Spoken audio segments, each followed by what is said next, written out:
Komið sæl. I wish you very welcome, John Bradbury, President of the CPCE, and Mario Fischer, General Secretary of the CPCE. It was a great day yesterday when you signed the agreement between the CPCE and the Icelandic Church, the Lutheran Church in Iceland. I would like to say some words in Icelandic. You will understand that? Góðir tilheyrendur, það gaman að koma saman á þessum degi þó að kringumstæður séu einkennilegar og erfiðar og þessum ekki fjölmenni í kringum okkur en vonandi fjölmenni á öðrum sviðum í landinu. Ég ætla bara að segja nokkur orð það hvernig við svona tilurð þess að í gær var skrifað undir samkomulag á milli fulla aðild á milli Þjóðkirkjunnar og samtaka evangeliskra kirkna í Evrópu sem byggir á Loinberg samkomulaginu sem þetta hefur haft sér ákveðið feril hjá okkur. Byrjaði rauninni strax 1973 þegar að Loinberg samkomulagið varð til að þá var ekki talin ástæða til þess að kirkjan hjá okkur gengi í þetta samkomulag en Sigurbjörn Einarsson sagði í viðtali á þessum sama ári að hann liti þetta mjög jákvæðum augum að það skildi vera eins og það byrjaði. Það var samkomulag á milli lúterska kirkna og mótmælenda kirkna almennt vegna þess að í rauninni það sem fólst í því samkomulagi var að þó að menn væru ekkert að breyta í rauninni þeim textum sem samþykktir voru á 16. öldinni að þá væri fyrst og fremst verið að hafna öllu þeim stórirðum sem voru í þeim texta. Fordæmingar, gagnkvæmar fordæmingar á milli til dæmis kalvinista og Lutheran og svona. Þetta stendur enn í textanum en þetta hefur ekkert gildi í rauninni í nútímanum, hefur ekki haft síðan 73. Hann sagði bara í þessu viðtali að hann teldi ástæðu þess að við myndum fylgjast vel með en þetta væri kannski ekki endilega aktuelt fyrir okkur. Það næsta sem gerðist í sögunni var það að 1993 kom síðan aftur bréf frá samtökunum þar sem var spurt hvort það væri áhugi fyrir því að við gengum í samtökin og svarið á biskupsstofu þá var að það væri, menn lítur ekki svo á að þetta væri ástæðu til þess sem að hér væru bara Lutheranar, það væri ekkert samtal í gangi við aðra mótmælendur, þannig að það var svona eiginlega niðurstaðan þá. En síðan hefur náttúrulega mikið vatn runnið til sjávar og það má segja það að okkar kringumstæður eru líka ólíkar og bara það sem ég hef nú oft vitnað í að sá sem stendur í nútímanum fyrir neðan tröppurnar í Hallgrímskirkju og býr sig undir að deila út sakramentinu og sér þessa löngu röð af fólki sem að kemur til að sækja sér tengslin við Krist í sakramentinu. Það ekki tæknilega mögulegt að hegða sér eins og erki-lúterani og spyrja alla, ert þú nú lúterskur eða hvaðan ertu skýrður eða kannski bara ekki skýrður. Þannig að við tökum á móti fólki á þeim grundvelli að það þessi fólk sem að leita eftir þessu samfélagi við Jesú Krist sem í sakramentinu á þeirra eigin forsendum og við vitum auðvitað að það í rauninni persónulegt samband milli einstaklings og Jesú Krists og það getur engin prestur í rauninni blanda sér eitthvað í það beinlínis þó að við þjónum af þeim heillum sem að við stöndum vörð Í stuttu máli til viðbótar bara svona aðeins að það komst hreyfing á þetta svona fyrir alvöru þegar að Michael Bunkers biskup í Austurríki sem var þáverandi aðalritari samtakana kom til Íslands 2017 og var í Skálholti á ráðstefnu sem við héldum sumarið og í framhaldi af því að þá var það þannig að tillaga var gerð á kirkjuþingi að við myndum óska eftir aðild og þessi tillaga fór síðan til pressastefnunar þá næsta vor á eftir og var samþykkt þar. Í millitíðinni höfðum við unnið að þýðingu Loinberg Agreement sem var lögð fyrir pressastefnuna til samþykktar og síðan fór málið aftur til kirkjuþingsins sem að samþykkti beiðni fulla aðild og þessi fulla aðild var síðan samþykkt á aðalfundi eða ásvist á stjórnarfundi í júní 2020 og nú erum við hér og til að skrifa undir samkomulagið. Þessi tveir herramenn, John Bradbury og Mario Fischer skrifuðu undir fyrir hönd samtakana og biskup Íslands Agnes Sigurðardóttir og forseti kirkjuþingsins Drífa Hjartardóttir skrifuðu undir. Og þetta gerist í gær og nú erum við aftur komin hingað til að fagna þessu og svona svolítið að athuga hvernig við fylgjum þessu síðan eftir, hvað merkir það fyrir okkur sem kirkju að vera með. Það merkir fjöldamargt, það merkir nú sérstaklega það er svo góð guðfræði þessari Loinberg Agreement og ef við legðum okkur eftir því að kynna okkur hana þá værum við miklu hressari í okkar samfélagi, tel ég. En það er líka margt sem að er boðið upp á í samtökunum sem að myndi vera styrking fyrir okkar þjóðkirkju. Hef ég þá lokið máli mínu og the floor is yours.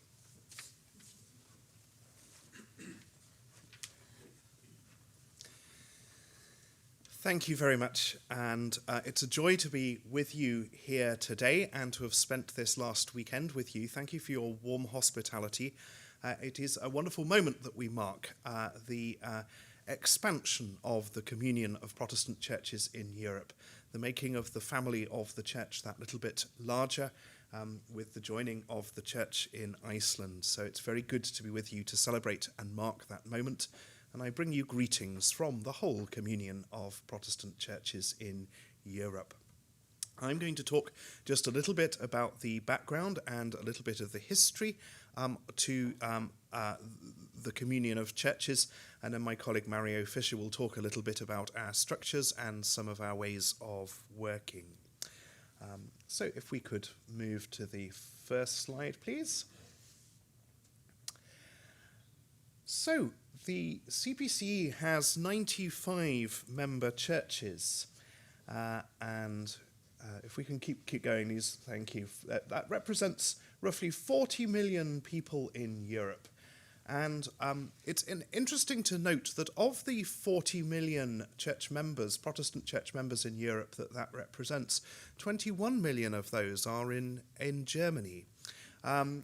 As a whole, that 40 million people represents about 8% of the population of Europe.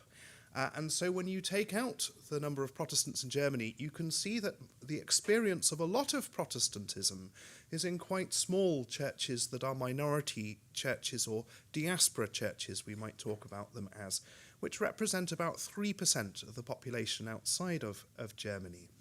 And in a way, your experience here in Iceland as a large majority church is perhaps quite different to some of our sisters and brothers who would come from really quite small churches. The CPCE began life as the Loinberg Church Fellowship with the signing of the Loinberg Agreement in 1973, which is now 48 years of church communion.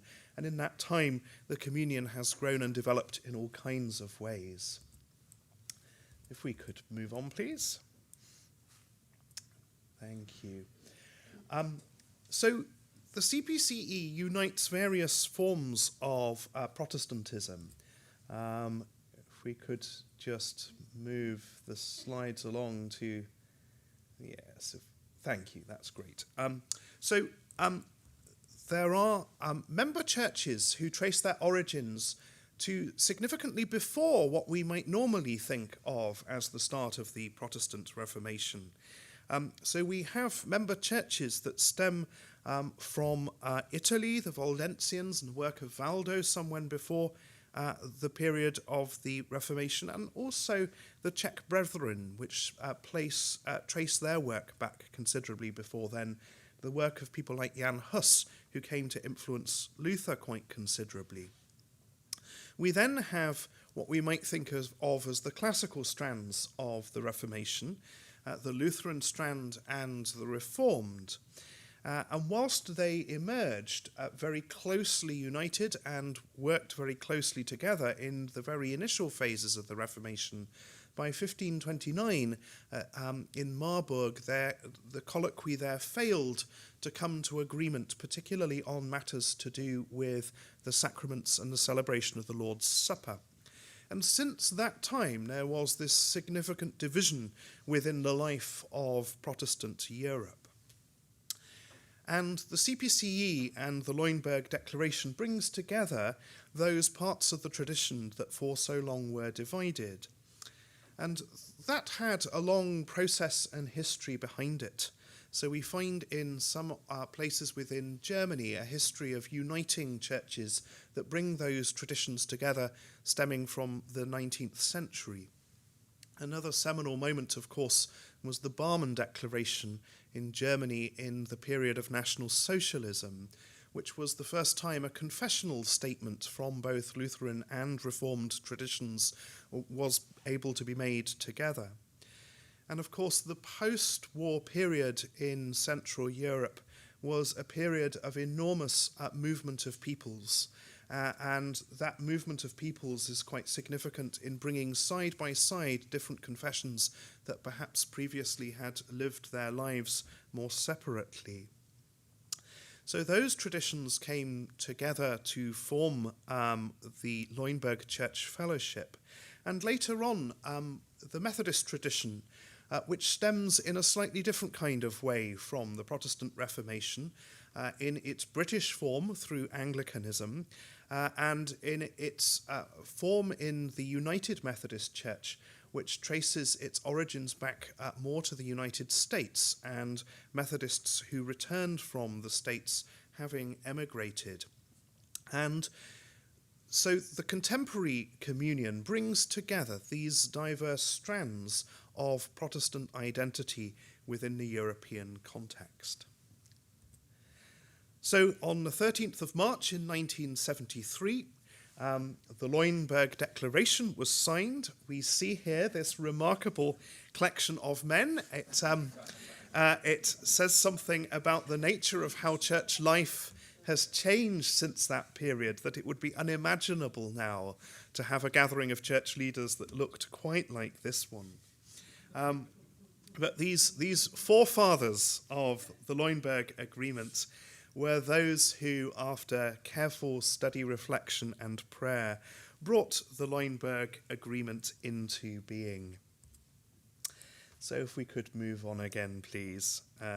So the agreement itself was an agreement in some of the fundamental principles that do indeed unite us. And we will just talk through some of the key elements of the agreement now. So if maybe we want to get the whole slide up again, thank you. Oh. No, if we take the whole, there we go. Thank you, yes.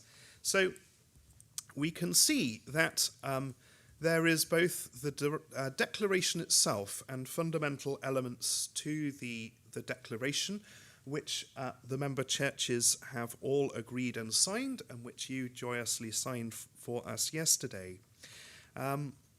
And then there is the outworking of that declaration and what it actually means to begin to live in church communion. So member churches assent to the agreement, and it's very much a model of unity, which is, we talk about reconciled diversity. This is not a model of unity that brings into being one organic structure. It's not an agreement which brings into being one institutional reality. Member churches retain their independence, but together we form the church. We talk about ourselves being church together. There is a sense in which it moves us to a place where our agreement in the fundamentals of the faith, the shape of the gospel, fundamentally and foundationally the doctrine of justification, and where some of those historical elements that divided us were able to be overcome, and therefore some of the Reformation condemnations of one side of another were able to be overcome on matters like the Lord's Supper, on matters like the doctrine of predestination and some Christological issues. But this, of course, this theological agreement, this doctrinal agreement, is more than simply a paper agreement. It is an agreement in the fundamentals that shape our faith and therefore shapes our life together. And so the way in which that works itself out within the life of the communion is what we continue to live into nearly 50 years later. So part of what realizes the doctrinal agreement is our continued witness and service to the world, that out of the common gospel that we proclaim, we believe we have common witness and service to offer the whole of Europe. There are continuing theological questions. Some of those were outlined in the agreement itself, that further work would be needed on things like ecclesiology, which indeed happened in texts like the Church of Jesus Christ. And there were a range of further theological issues that the communion agreed to look at. And of course, those continue to evolve, and you will hear a little bit more about some of our ongoing theological work at the moment. It does have some organisational consequences, both for how we organise the life of the communion and the way in which we take account of our commitments to one another as sisters and brothers in Christ, as each individual church continues to develop and respond to God's call to be faithful in the contemporary world. And of course, we take our place in the wider ecumenical sphere of church life and Christian churches living together through ecumenical dialogues, through our engagement with other ecumenical institutions. So I'm going to hand over at this point to my colleague Mario, who will talk a little bit more about the contemporary experience of how we live church communion.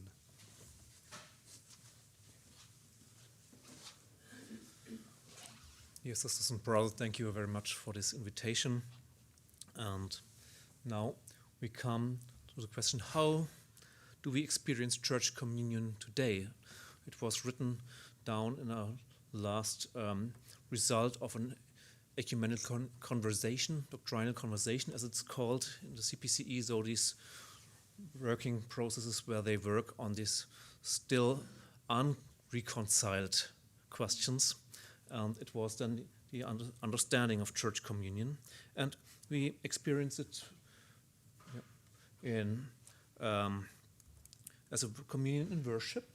So not with the Lord's Supper, but it's a question also in countries where you have 3, 4, or even 5 different churches. And then that you can have the churches services in different languages in the same city, and to get that they can celebrate it. Also, there are pastors who do the funerals for other churches if you have not enough pastors anymore there. The communion in doctrine, the communion of witness and service, and that the communion is also evolving in shape. And I come to the structure later on, but it's also happening that some member churches in the last 48 years also merged. So as a consequence of their understanding of being together church, it happened in France, where the Reformed and the Lutheran Church merged, as well as in the Netherlands. So it was by conviction of the Loinberg Agreement, not by reasons just for financial work or so. So we come to the communion in doctrine. So we work there with doctrinal discussions. We have consultations. That means we bring together representatives of all the churches who can discuss. We have their advisory boards, and we have different study processes. And here you can see one important document was the document on ministry, ordination, episcopae, and theological education.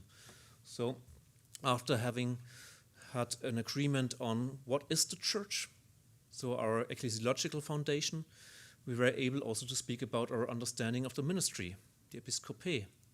And now we became also equivalent partners for our ecumenical partners, because until we hadn't an understanding of being church, an understanding of our ministry, it was impossible to get into contact on an equal level with other denominations.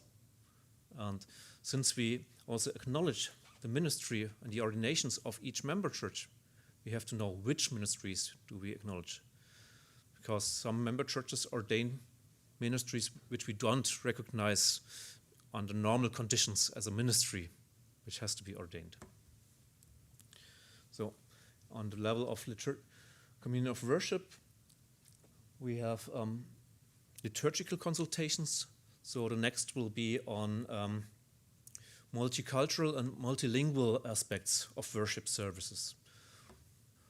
So it's a consequence of migration, but also in a lot of countries where also the Protestant churches were not only a religious minority, but also a cultural and a minority in language.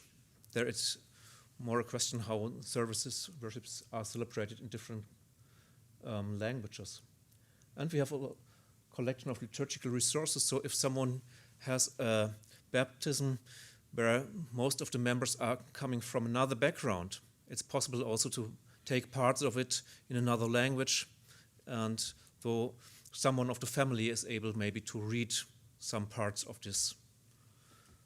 And also, again, it's not anymore, a hymn book where all the hymns were in up until 17 different languages. So it was used especially in ecumenical gatherings, but also in the international brigades, so the army forces, when they had international work.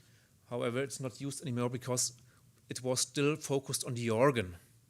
And if you can think about the army, then normally it's now the guitar that you have. And therefore, now we have not a new edition of it. Okay. You saw all these fathers of the Loinberg Agreement, who were mostly systematic theologians. They already mentioned in the Loinberg Agreement that it shall be realized also as a communion of witness and service, but it was not really in their mind that it comes to life. And now during the last years, it really came to life. So we have common church aid projects.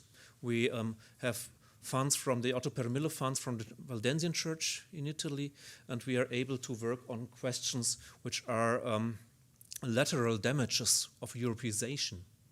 And one is the Euro orphans. So at the moment we support 8 projects in 8 different countries of 8 different churches who work with children where the parents work abroad and the children remain there maybe with the grandparents or also alone on the street. And it was amazing when we had the first gathering of all these projects that they realized that it's not only a problem in Eastern European countries but also in Portugal.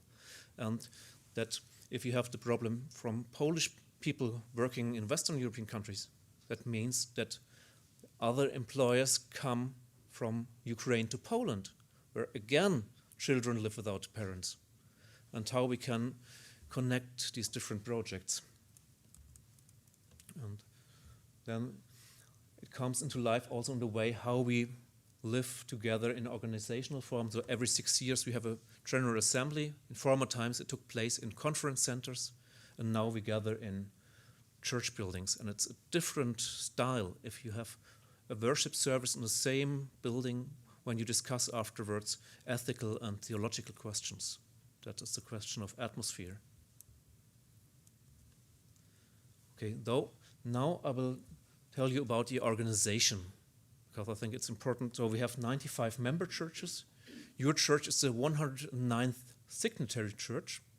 That means of these 109 signatory churches, there were a lot of mergers in the meantime for political reasons, but also for theological reasons.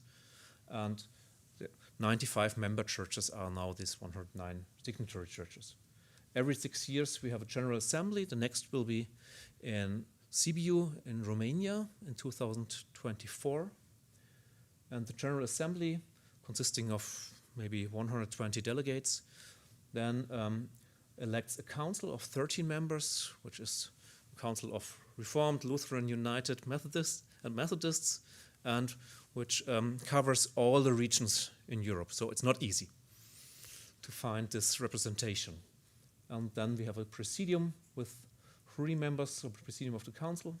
The council has some advisors in legal affairs and liturgical affairs, has also advisory boards, and the member churches meet in regional groups.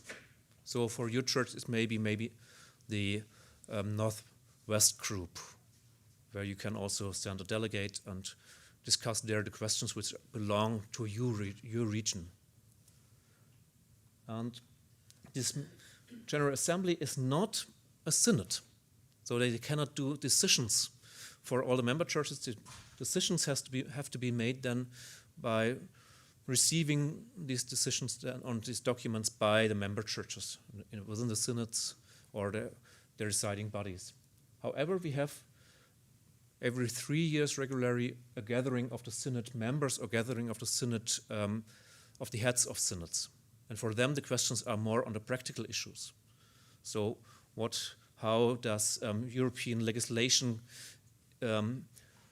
affect our legislation in church? What are the practical issues now with church in rural areas, with the problems of getting new recruitments of pastors and so on? How we can help each other. And there's the head office consisting of 6 people in Vienna which tries to bring all these topics together. And then there are a lot of working processes. And just to give you also faces and people. So first of all, you see the council. This is also the council with the proxy members, those 26 people. The main office, those people in Vienna, and the presidium, which normally gathers online nearly every month. And now, the new study processes we work on, it's not anymore the questions which were the questions of the 16th century. That's done. We don't discuss anymore the questions of the 16th century, which were with all the condemnations. Now it's more about contemporary questions. So it's a question, how do we speak and talk about God in a secular society, in a society where media, where new fairy tales, where series more affect our thinking about God than sometimes the church and the Bible, and how we can compare them and bring into life our biblical message.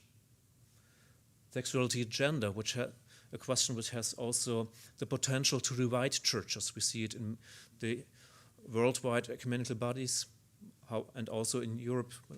However, still in the CPCE, this topic is not as dividing that people are afraid to set this common Lord's Supper, this acceptance after 450 years after ending the condemnations, that they put it into question. The practice and theology of Lord's Supper, even if we accept the Lord's Supper and we celebrate together, sometimes it sounds strange. And there are irritations if you come to another church and you think, is this really the Lord's Supper, what we experience here? And therefore, now we start again with the practice of the Lord's Supper. What are the relevant elements, the essential elements? What are the changes? How it's still important to become or to remain an inviting church, that it doesn't seem like an arcane discipline. And a process which is very important for the southeastern European churches is the question about democracy, where we hear about these illiberate democracies and so on. And then it comes to the ecumenism. We have different ecumenical dialogues with the Roman Catholic Church, the Orthodox churches. There we speak more about the practical level, what happens with interdenominational marriages. Often we see that in countries where Orthodox churches are majority, they rebaptize the Protestants. It's not the same in countries where the Protestants are a majority. But it's important because it affects our understanding of ecumenical dialogue on the same level. And with the European Baptist Federation and migrant churches, that's quite vivid. We now work also with migrant churches coming especially from Asia and from Africa, who now found really established migrant churches, not even migrant congregations, but migrant churches with 400 congregations in Europe. And therefore it's important to discuss with them how they feel now also their life in Europe, how they like to engage with us. Are they also now candidates for church communion? That's important as well. And in some countries, the migrant churches are bigger than the established church in their country. So the biggest Lutheran church in France is not anymore the Lutheran church of Alsace-Lorraine, but the Lutheran church, the Benedictine Lutheran church. And that is now changing a lot our world in Europe. And I think you're also interested especially on the dialogue with the Roman Catholic Church. And again, because John Bradbury is the head of the delegation, and therefore I think it's the best if you speak about this dialogue with the Roman Catholic Church. Thank you. Yes, this is one of our significant dialogues at the moment, and it has its origins a few years ago in the last council period, where there were some more informal conversations that resulted in a text between the Pontifical Council for the Promotion of Christian Unity and the Communion of Protestant Churches in Europe. And that was very much focused on whether or not questions of the nature of church communion could be helpful for us to discuss together. There are clearly rather differing conceptions of what brings churches into communion with one another within the Roman Catholic tradition and the Reformation traditions. And that text made surprising progress, and it, for the first time, was able to take some of the moves in contemporary Catholic theology, for example, the conception of thinking of the church as being like a sacrament and having its visible manifestations rooted in invisible Christological realities, and mapping that onto some of the ecclesiological moves within Reformational theology, where we might talk about the relationship of the visible and the invisible church, for example. And out of that came a strong recommendation that a formal dialogue between ourselves would be an excellent move. And that dialogue is just about to get underway. It's been delayed somewhat by COVID, and it will have its first full meeting in the spring.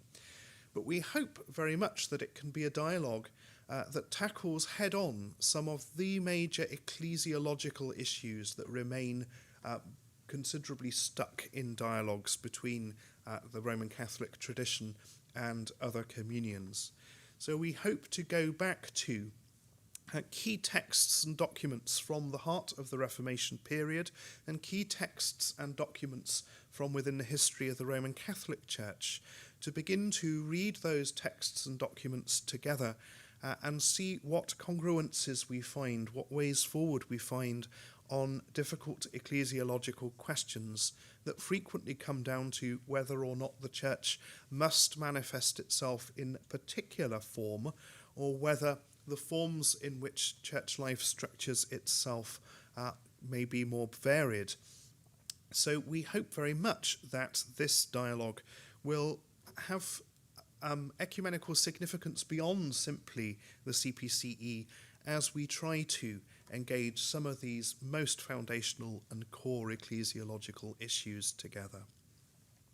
Thank you. I will hand back to Mario. Oh, no, we are clearly now through the presentation. So thank you for your attention, and if you have any questions at all or any responses, I'm sure we'd be very glad to respond.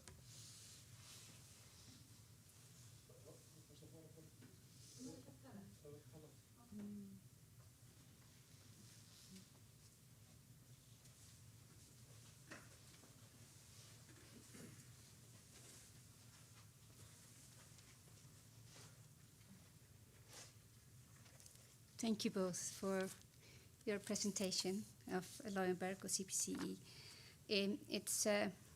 My name is Danon, and I used to be the ecumenical secretary of the church here, and for 10 years a member on the POVO contact group as well. I followed some of the early steps of discussions with the Loinberg Communion, and when you were sort of going through showing the songbook and so on, I remember vividly being in CBU at the ecumenical gathering there. Was it 2006 or something? And my friend Stephanie Dietrich was trying to give me this songbook, and I said, well, it does, because Iceland should be a member of the Loinberg Communion. And I said, well, it doesn't have Iceland on the front page, so I don't know. I'm sure that will be rectified in the future. But my question actually is considering two things. This was very highly informative, of the work and very impressive.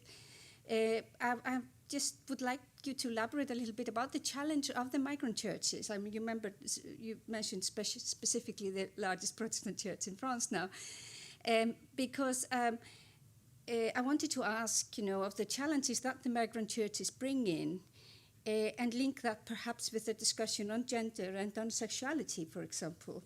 If you could just elaborate a little about that. And about the dialogue with the Roman Catholic Church, I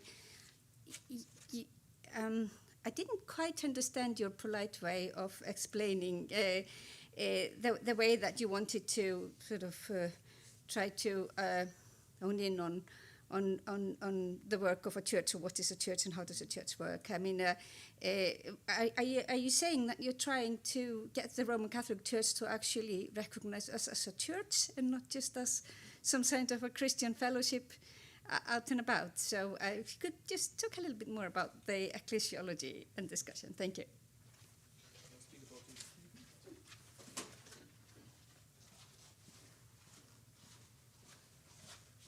Thank you very much indeed for these questions. I will speak about the migrant churches, and John Bradbury will speak about the dialogue with the Roman Catholic Church. So we had already some meetings, especially with at the gatherings of the synod members, where we discussed these questions and got an overview what happens in our member churches at this issue, to see how differently it is tackled in our member churches. So, and I think the real contrasts you can see is between Italy and between the majority churches in the north of Germany and also Scandinavia. So in Italy, the traditional Protestant church, the Valdensians, there are 30,000 members now, 30,000. And they started 20 years ago with a project called Essere Chiesa Insieme, which means being church together, where they tried to bring in all the migrant Christians, Protestant Christians, into their congregations. And they started to have then common service, joint services with drumming the whole liturgy, and so they celebrated in a good way and came together. But then they realized there were more and more Christian migrants. And then you have some congregations where you have 30 or 40 older women, Italian speaking, and 200 Ghanaian younger men, and it is nearly impossible to bring them always together. And then it's also the situation that some people from the Valdensian church don't feel any more at home in their own congregation. And you can see that migrants often have a more conservative view on women and human sexuality. And the Valdensian church was the first church in this region who ordained women and who also blessed same-sex couples. And now they were put into question from their new church members. And therefore they found new ways of organization, how they could be represented in synod, but that they still remain have their Protestant attitude in Italy. And it's not easy, but especially this way we have to discuss it. And on the other hand, we have the majority churches in the north, where often the question of migrant churches is only discussed on a diaconal level. So it's only a question of welfare, to give them maybe some church buildings for their services, and to hope that they will join also in a church festival and bring their different food. So that's the differences you can see. And at the moment we have so-called explorative dialogues with specially identified churches. So we have it with the Caribbean and Surfing churches, a church coming from Nigeria, who has the fivefold ministry. So they have apostles, prophets, evangelists, teachers, and pastors. And so it's very different, and you can imagine how they celebrate in a vibrant way. And there is one, and on the other hand, the Presbyterian Church of Ghana, with a European chapter. And we can see for them it's more a question because in Ghana they have a very strong position on same-sex couples. So it's officially condemned in Ghana. And now to understand how we can come together, and that is clear that we will not change our position in a way that we become more, again, conservative, but that we find an understanding for each other and look how it's possible then to come together also on other ways, a way of Europeization also of these churches. So I think that's the way how we deal with it at the moment. So, and the women ordination, we have still some churches where they don't have women ordination. The last one was the Church of Poland, who decided this last month to have women ordination, but some of these churches even don't have any ordination because they're so small that they only get their pastor from outside, and therefore they didn't ordain during the last 50 years. So it's not really a question of ordination, but more about who, if they have just 7 pastors in the whole church, who is there just for chance now at the moment pastor. So it's not a question of really a fundamental decision. Yeah. And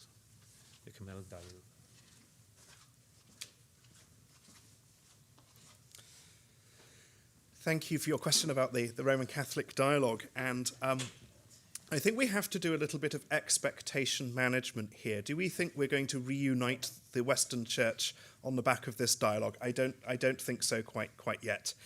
Might it be another step along the way to a better understanding of why we each take the theological positions we do, and to finding whether there is some different ground that we can begin to stand on? Well, maybe. And I suppose when one looks at the models of church communion, that is the Roman Catholic Church, which of course isn't one homogeneous entity at all. It's incredibly diverse in its way. So it's made up of churches that come out of different traditions, that have different structures, that do all find their unity in the person of the Bishop of Rome. But one finds, Oriental Orthodox and Uniate churches and orders, religious orders, and so on. So it's quite a diverse church. But there is a sense of what is it that enables that church communion to be a full communion, which is, of course, quite a different theological articulation to what enables the communion of Protestant churches to be a full communion. So we talk about being in reconciled diversity. So to some extent, the question always comes back to how much diversity is possible while still being in full communion. And we answer that question slightly differently. So our hope, I think, is to engage that question by going back to some of the core fundamental texts and movements within our traditions to see whether, engaging with them together, we can begin to understand our traditions maybe in ways that shed some new light. And I think one of the things that benefits us here is that this is, as it were, a European dialogue, because an awful lot of this is rooted in, of course, European history. And increasingly, some of the world church communion bodies find it quite hard to focus on what can feel like to the rest of the world European problems.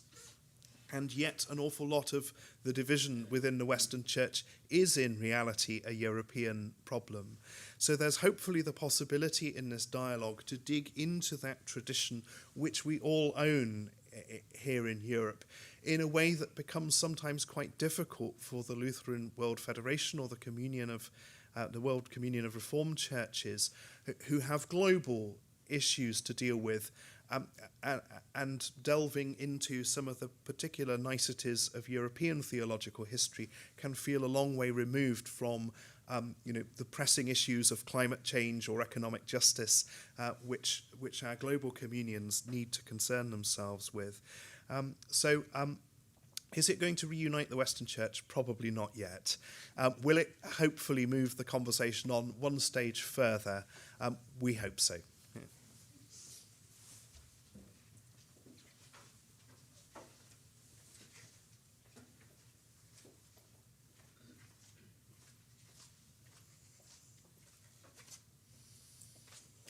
day, and thank you for your input and your informative lecture and introduction. My name is Magnea. I'm Ecumenical Secretary of the Church here in Iceland. Thank you, Adda Steina, for mentioning migrant churches, because that is also getting a reality here in Iceland. And we have heard many times that the future of Christianity in Europe is how we work together with migrant churches. That's just a fact. I want to bring out two questions, and that is about gender. Do you have any gender quota in your leadership? And other thing is about youth participation. Do you have any youth participation in your leadership? And I want to add in the third question, and you mentioned diaconal processes and projects you have. What is the plan of CPCE in the future involving themselves into diaconal processes? Thank you.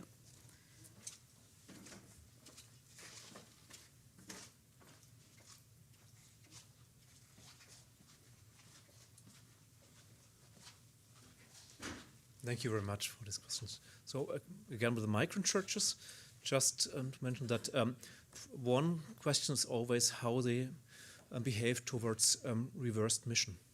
That's always a question when we come into discussion. And then some told us they like to understand how Europeans think, how they behave. And some are already on the stage that they said, when the European missionaries came to our country, they were not really aware of our culture and how we behave. And we don't like to do the same mistake. Others are different. So that's always one of the first questions. Then regarding the question of gender, we don't have any quota in our different bodies.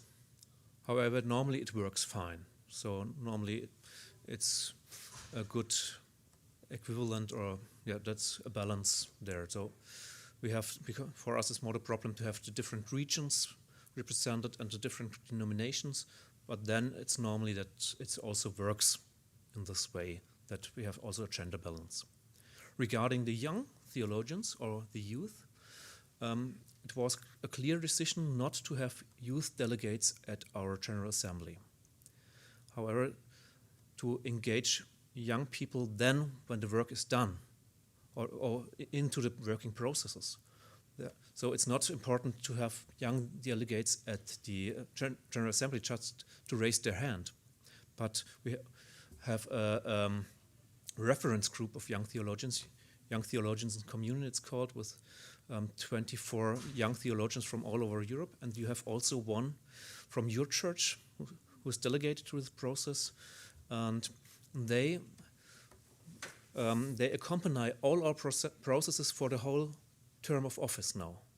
Though they had 1 year where they get lectures about working processes in CPCE, about the history, and now they started in Rome in September, that they now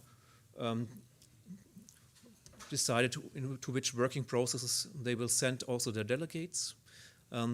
These young people were engaged now into the processes. They were able to comment on it, to discuss in the moment when papers were already drafted. And we think that's better to engage them in the work and not only in decision making.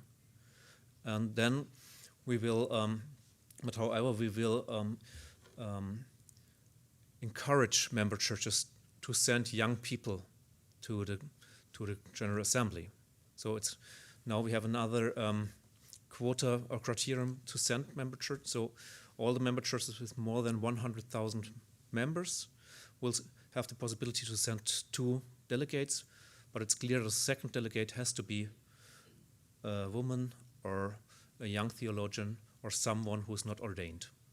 So that's clear, and therefore we see who the member churches will send, not in a way that we appoint youth delegates and then it's again the question how they are related to their member church. So that was a clear decision. And we have other youth projects. Here you can see the stewards. So for every General Assembly we have a group of stewards, and they have normally 1 week before where they also get trained and get informed, and they present their churches to each other, and then they work at the General Assembly. And we have other forms of youth engagement. At the moment we have online lectures on Europe, Church and Democracy, and it's still possible to enter into this work. It started in November, and then they will have also in spring also a face-to-face meeting, and it will be also paid by the European Union because it's working with all this church-state relationships and democracy questions. But it's possible to enter also in the online version, which is taking place every 2 weeks, 2 hours the evening. Yeah. Okay.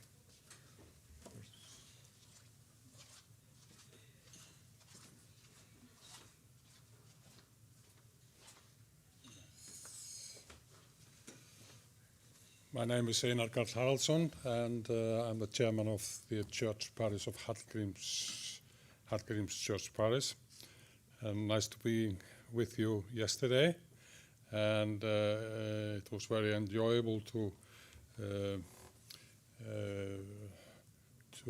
experience this historic moment, and having you represented in the mass afterwards.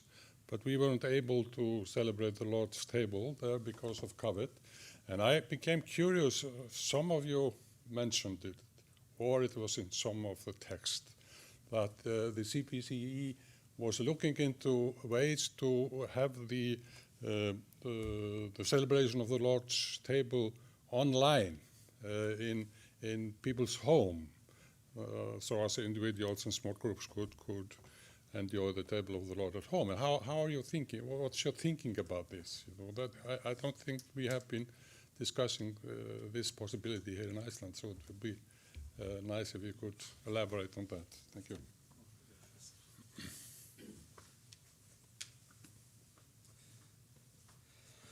Thank you. This is a question which, across many member churches, people have been engaged with, often quite emotionally in the last couple of years.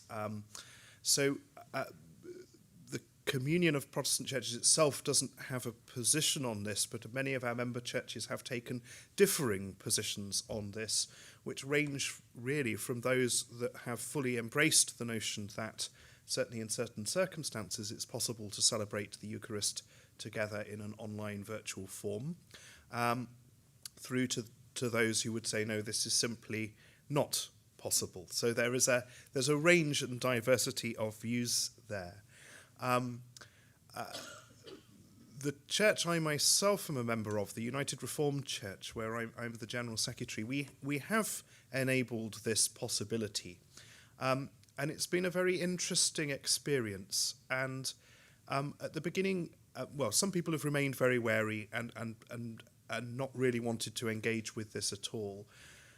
Others have, and many have found that very tentatively in the days of lockdown when the churches were shut for months and so celebration in person was simply not possible, their view on this changed as they experienced it. And the experience of being together with others virtually and able to receive, they found quite profound and quite moving in moments when otherwise people were very separated from one another. So it's one of those areas of church life where those who have engaged with it have found, I think, that the lived experience and reality of it has changed their perception theologically of the possibility of this. It is one of those areas where our practice, as I say, is diverse, and we need to keep the conversation going because there are, profoundly good theological reasons why a faith which is fundamentally incarnate and embodied needs to celebrate the Eucharist in an incarnate and embodied fashion, one with another. But there is also the reality that the work of the Holy Spirit moves beyond space and time, and we believe that in the Eucharist the Holy Spirit is uniting us with Christ beyond space and time. And somewhere within that theological range, we need to keep this discussion going as to the place that the online Eucharist has for us. But it's been one of the more interesting conversations that's emerged out of the COVID situation, and you'll find some discussion about it in the reflections on being church through the COVID times, and it's something we will continue to reflect on together in the theology and practice of the Lord's Supper process.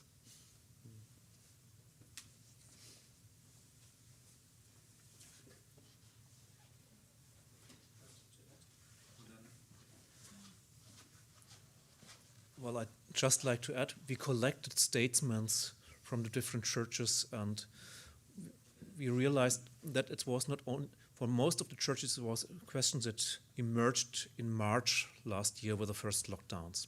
However, we saw that there were churches who discussed it already since 2006, especially minority churches where people haven't the possibility to go each Sunday to the location where there is to the church. And we were aware that it changed a lot.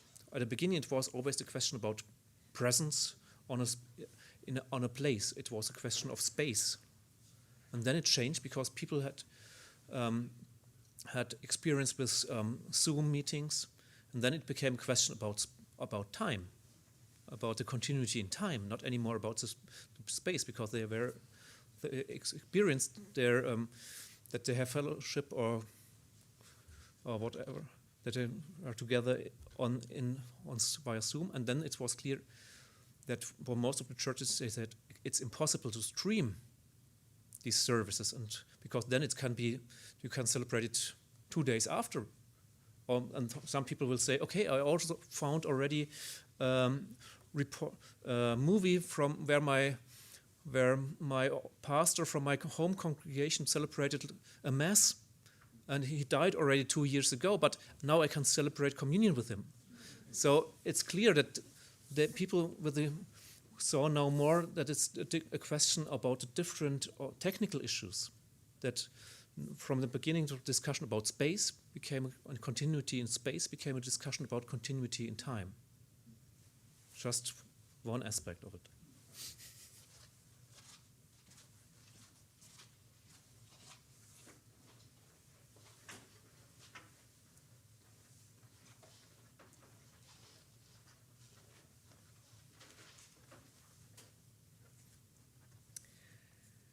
I am very pleased to be with you here today, and I want to congratulate all of us on this occasion of more unity in Europe, and bid you welcome to Iceland.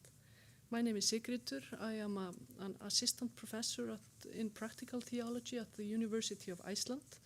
So my interest, I'm also a pastor, so I both have an interest from a practical viewpoint and an academical one. And my question or my reflection, I do not know yet if this turns out to be a question. I just talk and then find out if this is really a question or not. I was so interested when you started to talk about the different projects that you have, about how you talk about God, sexuality and gender, and then practice and theology of the Lord's Supper, and finally democracy as a challenge to contemporary churches. And what I really liked about this was the way in which it was formulated, that practice come first, that theology comes out of the practice. And for many of us who are systematic theologians, we often go the opposite way, that you start with a normative discourse, which is always already there, and then you have the practice afterwards. But the practice is always changing, and it is in time and space, and it has its own context. So my question, yes, it will be a question, actually, has to do with how do you use, how does the practice of celebrating the Lord's Supper change the way in which we as a fellowship, now I can since yesterday I can say we, how does that change our theologies of the Lord's Supper? So that is a question. I have read some of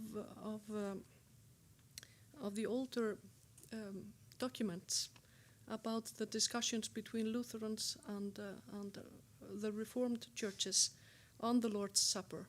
And I believe that when Einar asked the question about COVID and the Eucharist, that you really pointed into this old wound between Lutheranism or Luther, Calvin, Zwingli, which broke everything apart, which was how you celebrate the Eucharist, and the difference between the symbolic and understanding of the body of Christ and the sacrament, and then the real presence one. So I find this very interesting, the way in which all bubbles up again during COVID. It's a very interesting question. I also, as Magnea, I'm interested in diaconia and diaconia studies. And I realized that when I was listening to your presentation, that you spoke about communion and worship, doctrine, witness and service, and then evolving in shape. And I was wondering why the word diaconia was never used, because almost everything that you mentioned had to do with diaconia. And I was wondering also in what way diaconia, again, practice, diaconia affects the way in which we do theology. And I'm thinking, for example, how migration affects our liturgies, just to give an example. And finally, I now have 3 questions, and in the beginning of my talk I didn't know if I had any. You didn't talk much about climate change, which I believe is the question of our times, and that everything that we do in diaconia, in liturgy, in theology, is connected to this giant challenge, democracy also, this giant challenge that we have now. So if you would elaborate a bit about how climate change fits into all of this, I would be grateful. But thank you very much, and I'm very pleased that we are a we.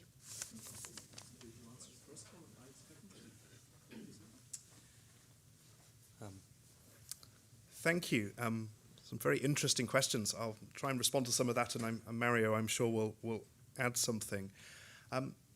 I think something has shifted in the history of the communion. It did arise very much out of very classical, systematic theological work. There's no two ways about that. You know, those men in suits that we looked at were classic, systematic theologians. And but of course, that agreement in doctrine brought into being a lived reality of a communion. And as one lives into the reality of that communion, it changes you, and therefore that changes the way in which one thinks and one approaches life. And therefore, I think our theological approach has shifted. Yes, we still do some very classical, systematic thinking. And of course, you know, across Europe, what that means varies considerably as well. But we do a bit of that. But we also now very intentionally reflect on our lived practice together in a way which perhaps owes more to practical theological modes of reflection and operating. So I think some of that definitely is marked by the experience of living in communion for nearly 50 years. And I think you're right, we do see some of these classic and historic divisions bubbling up in new ways at new moments. And I think we have seen that to some extent in debates about the Lord's Supper, although it's never quite as simple as just the different traditions, because within our different traditions. You know, within Lutheranism, within the Reformed tradition, there have also been very differing kinds of theological ways of thinking about communion that have emerged. So some of it goes into those historical divisions, and some of it plays across them in, I think, slightly more complex ways. And I think one of the joys of living in church communion is that we can explore all of that, the differences both between and within our traditions. And I think it creates a very creative space in which to work through some of those. But I suspect there will always be a way in which some of those very fundamental questions of our faith express themselves in new ways at different moments with new problems that we need to continually attend to if we are to continue to be the one body of Christ being church together. But I'll allow Mario to say a bit more as well.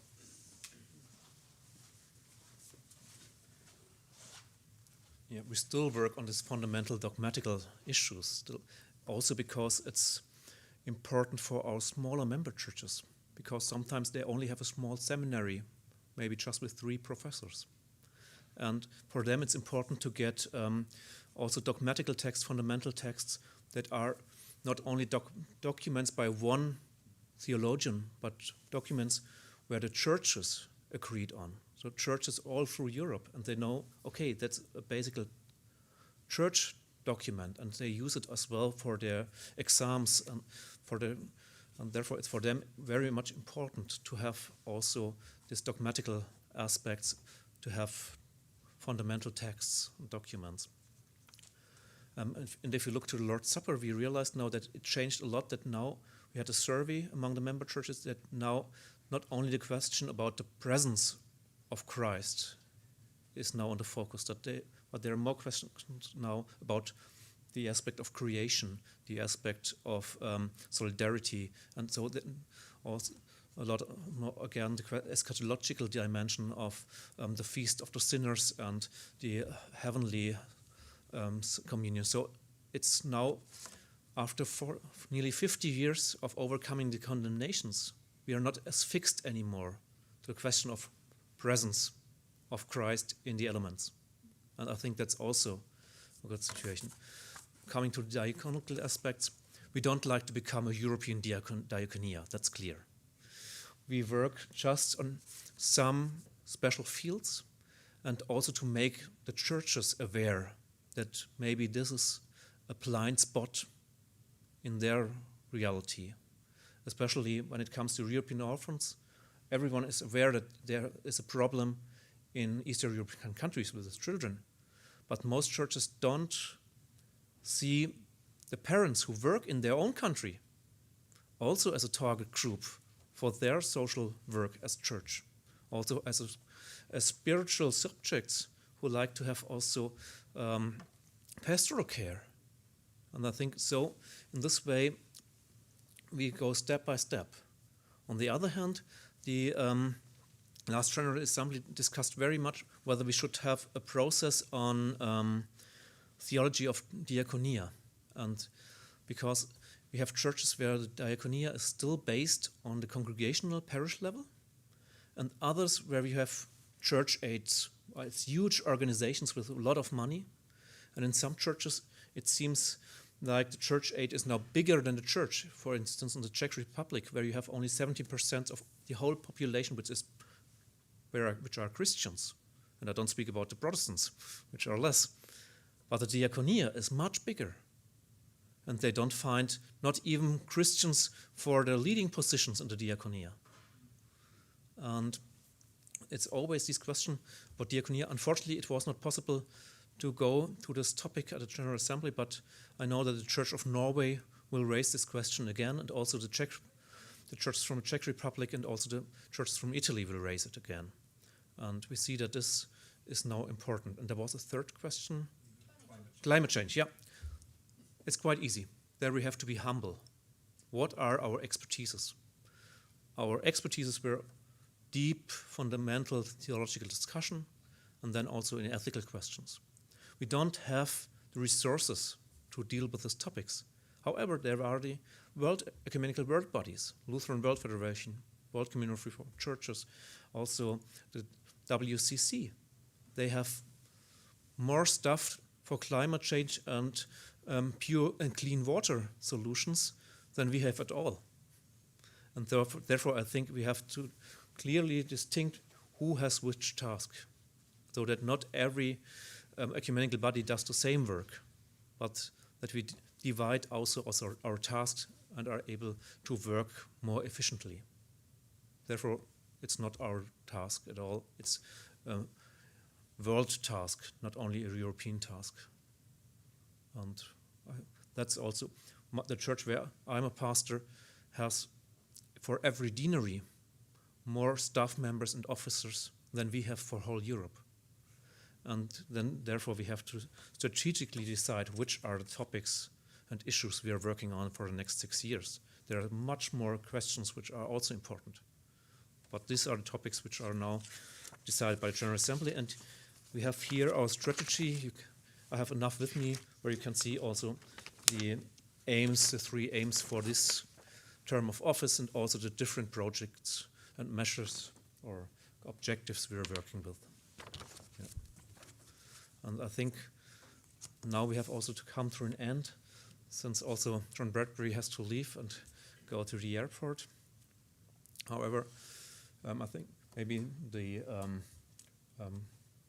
streaming will stop somewhere, but I'm still here to discuss it also with you. And I think Christian will speak.